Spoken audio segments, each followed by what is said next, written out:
Everyone,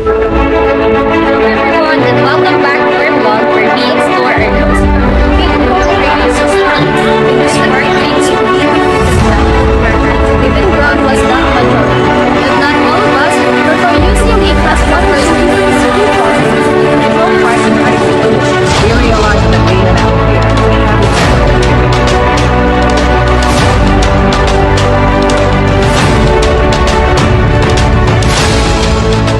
Hello everyone!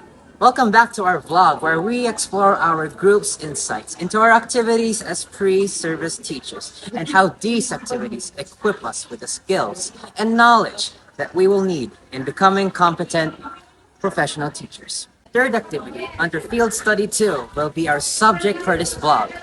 Our third activity is entitled Focusing on Creating My Classroom Learning Management Plan.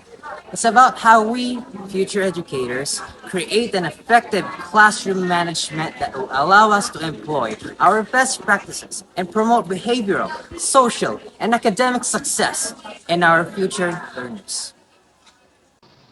For this activity, we had to interview a teacher who already had experience managing their own classroom. Dr. Gloria N. Capanang was the one who shared with us her knowledge and expertise in classroom management. We asked her about classroom design, rules and discipline, scheduling and organization, instructional techniques, and communication.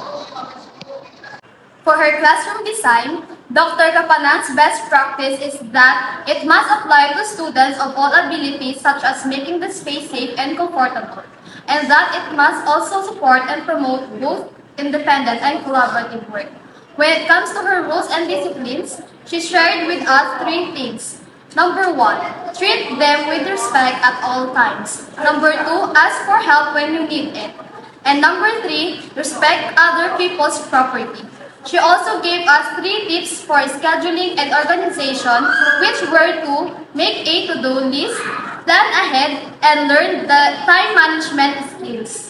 When it comes to her instructional techniques, Dr. Capanang employs these following techniques in her classroom. Provide a lecture, give demonstrations, make sure the learners are cooperative, and ensure that you are fostering collaborative learning.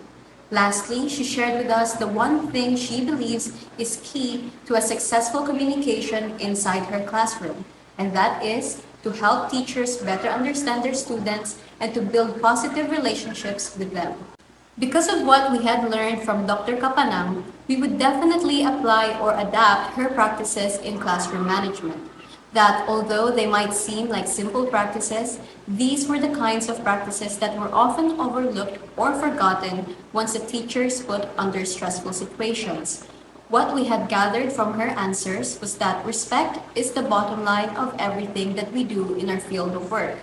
Respect to yourself as a teacher, respect to your students, respect to your colleagues, and respect to your profession. Based on the interview we conducted, a well-planned classroom management has a meaningful effect on the quality of the learning environment.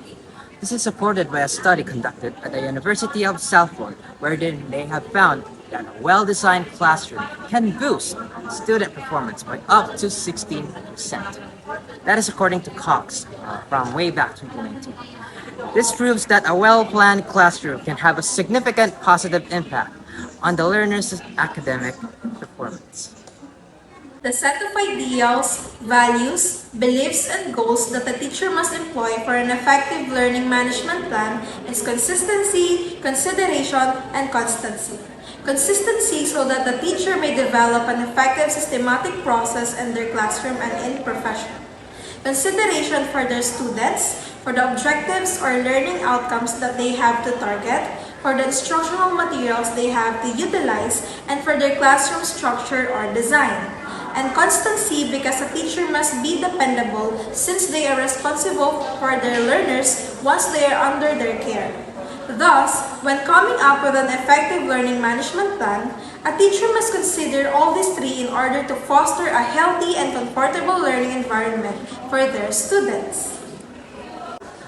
Applying what we have learned from Dr. Capanang, we were also tasked with creating our own classroom management where we had to illustrate our own classroom design and justify their appropriateness and effectiveness. And from this activity, we have also learned of formulating our own rules and procedures that ensures the safety and security of our students, and that these rules and procedures must be crafted with careful considerations of the needs of our students.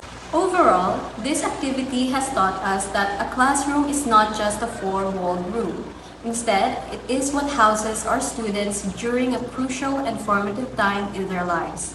Therefore, a classroom, from how it looks to how it feels, must be carefully thought out. It does not have to contain expensive or grand things. It just has to provide comfort, safety, and security to our students, and such considerations will offer larger-than-life impacts, not just in their academic performance, but also in their lives.